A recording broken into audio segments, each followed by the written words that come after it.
right, hey guys, we are going to get into poetry. And so one of the main things when it comes to poetry is annotating. And I know we all hate hearing the word annotations, but when it comes to poetry, annotating is super, super important. One, it makes us as a person slow down so that we can understand what each line of that poem is actually saying and what the poet is actually wanting us to see. So in your Canvas agenda, you have a sheet that looks like this. It's called Step-by-Step Guide to Annotating a Poem. I want you to either write this into your ISN or I want you to print it and glue it into your ISN. We're going to be using these steps over the next few weeks when we're doing poetry. So I'm going to have you pause the video here in just a second. And what I want you to do is I want you to look at each of the steps to annotating a poem. So that way when we go through it, you know what I'm talking about. So go ahead and push pause on your video. And I want you to read each of those steps and what all those steps entail. All right, so you should have unpaused your video by now. And so now we're going to get into exactly how to annotate a poem. So in your Canvas agenda, you're going to find Life is Fine. It's a poem written by Langston Hughes. We did one of his earlier in the school year, so I thought we would do another one. So when you look at your step-by-step guide to annotating, it says first read the poem a few times, then take out a pen and begin to annotate. So we want to read a poem a few times, one, because it's super short and we have time to do that, but two, because each time we read it, we are going to gain more and more information from the poem. All right, so Miss Toll's going to read it to you once, and then I want you, after we read it the first time together, I want you to pause again, and I want you to read it another time to yourself. All right, so here we go. Life is Fine by Langston Hughes. I went down to the river. I sat down on the bank. I tried to think but couldn't, so I jumped in and sank. I came up once and hollered. I came up twice and cried.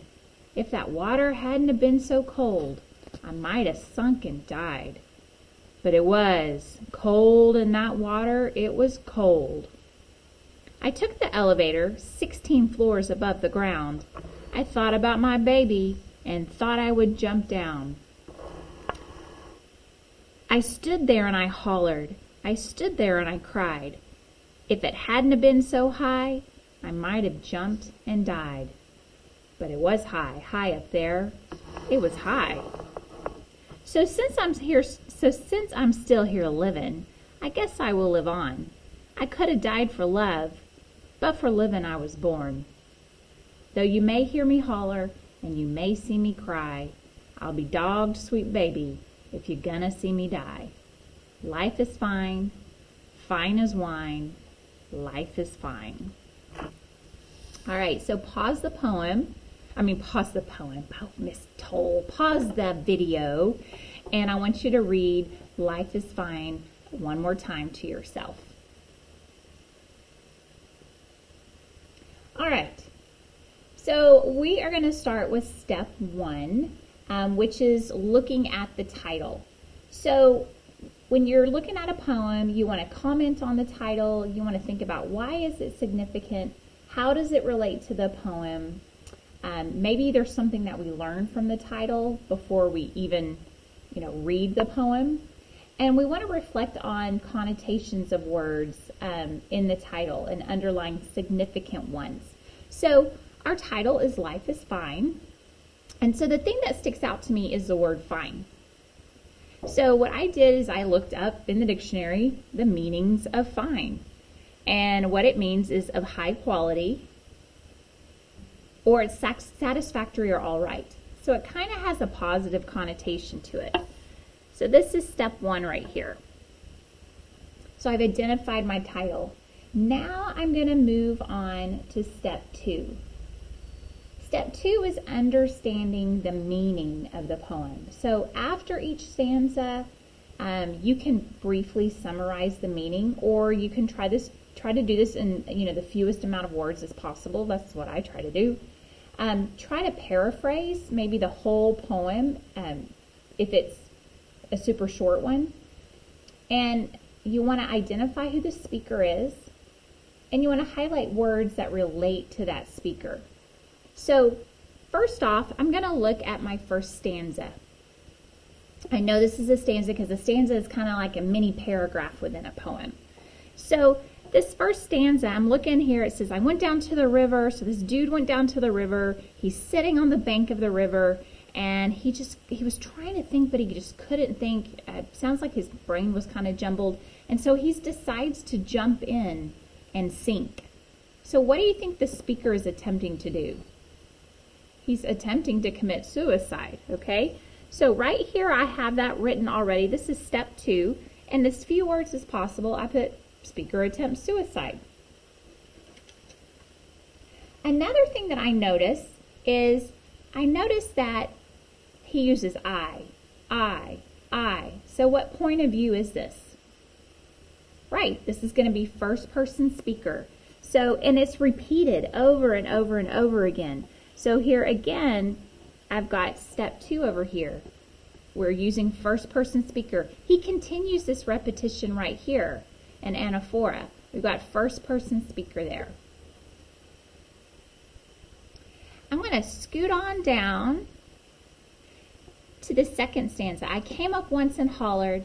I came up twice and cried. So he's coming up out of the water. He's hollering, and then he comes up again and he's crying, and he's like, man, if that water hadn't been so cold, I probably would have sunk, and I probably would have died.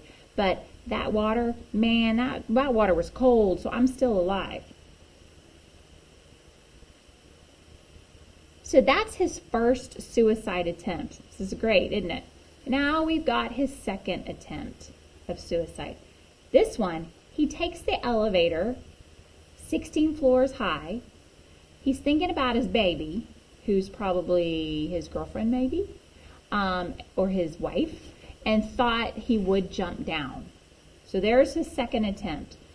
Right here, I wrote in here, baby. This is a hint given for his suicide attempt. So there's another part of step 2 in understanding the meaning. And then what does he do? I stood there and I hollered. I stood there and I cried. If it hadn't been so high, I might have jumped and died. And so he's changed his mind again because it's so high up there. Now we're getting down to the bottom of the poem. This is going to be more of his resolution. So since I'm still here living, so he's saying, since I'm still alive, I guess I'll just go ahead and live on. I think that might be a good choice. He says, I could have died for love, but he was really born to live on. And he says, though you may hear me holler, so we might hear him holler or we might see him cry, but he's like, man, sweet baby, if you're gonna see me die, he's like, life is too fine. It's like wine, and wine is like it's high. It indicates that it's high quality or it's expensive. So he's saying that his life has quality. His life is expensive to him, and so he's just saying life is totally fine. So down here again, I've got step 2 that I've written in. So Miss Toll kind of pre-wrote things before we did this. But this is what it should look like when you write in your annotations. All right? So step 3 is stanza structure and rhyme scheme. This is where you're going to look back at the poem and we're going to try to figure out, what is my structure?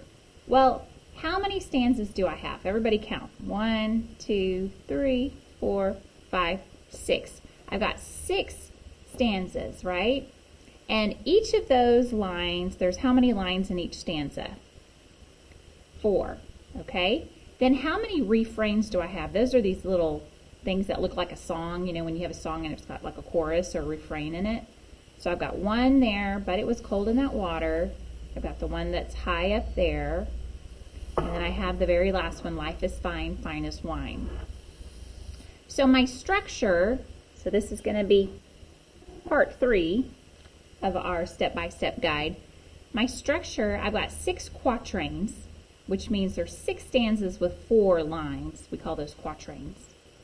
And then I have 3 refrains. Now let's look at the rhyme scheme. So in stanza 1, do I have any rhyming words in there? I do. I've got bank and sank. Okay, look at the next stanza. Is my second and fourth lines, do they rhyme? Cried and died. Yes, they do. And if you keep on going, every second and fourth line is going to rhyme. So that's my rhyme scheme. So I like to put just a little box up here somewhere on my poem and just write structure and rhyme scheme on it. All right, my dearest ones, we are on step 4 of annotating a poem. This is the line structure itself. So this is where we're going to comment on maybe lengths of the lines. Are there any that are particularly long or short? Are there any line breaks which are significant, or any examples of enjambment? And we've got some examples of that here. So let Miss Toll look back at her notes. Well, one thing I want to point out is, which we talked about already, and this would go along with step 4, is the refrain. We've got refrains in here, and we talked about how we have 3 of those. And refrains are like a song, okay? So in a song, we always have a chorus, or there's a refrain, and so in poetry, they do the same thing. We also have in stanza 1, 2, 3, the third stanza here, we've got enjambment. And what they're doing is 16 floors above the ground.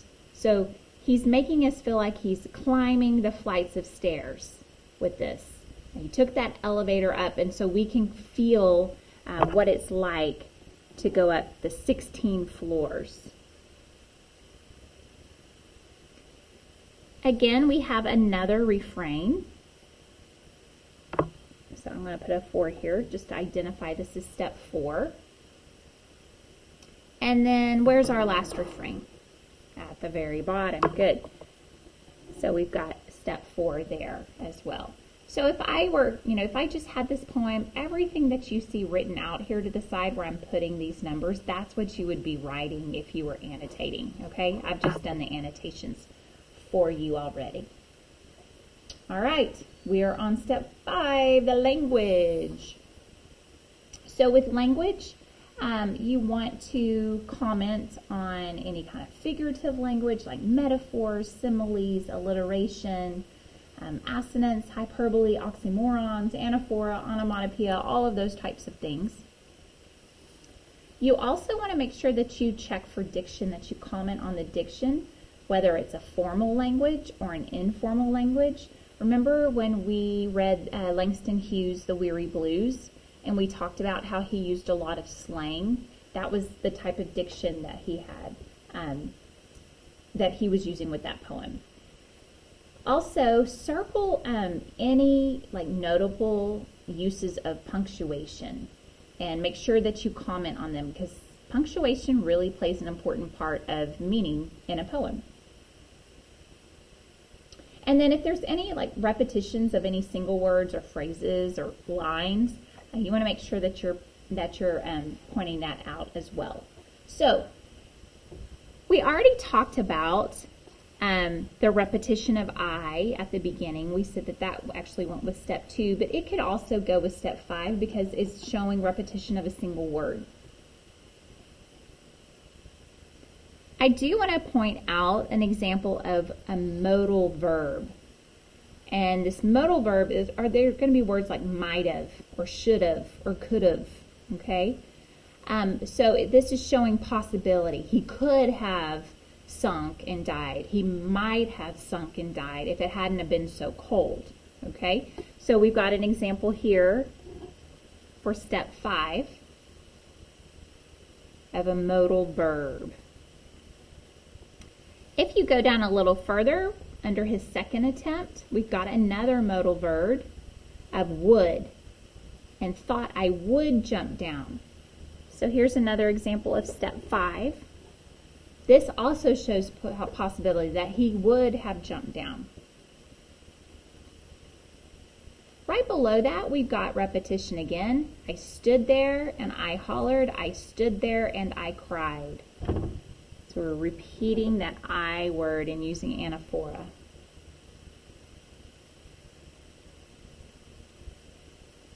You continue on down. The next stanza here, it says, so, since I'm living here, so tells me what? That he has resolved his problem. He no longer wants to commit suicide anymore. So that word so is important to point out with language. He's come to a conclusion that he's going to live on. And then Langston Hughes has thrown another modal verb in there. There's could have. I could have died for love. It again shows possibility that he could have died just all for love, but he decided that it was worth living just because he was born.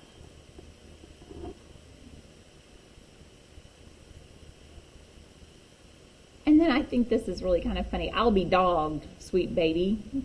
That's a use of dialect. This is kind of an authentic voice from him.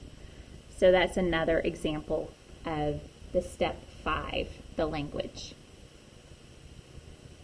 So step 6 is just identifying tone. So this is where you can go back and you can circle any words that contribute to the tone of the poem. At the end of each stanza, you could write adjectives that describe it or identify any changes in the tone. So when we talk about the tone, remember that's the author's, well, hello, Miss Tola, I just taught you all this, and now I just had a mind trip. So let's see, mood was our feeling, the reader's feeling, and tone was the author's attitude. So what do you think the tone is in Life is Fine? And do you think it starts out one way and then changes later in the poem?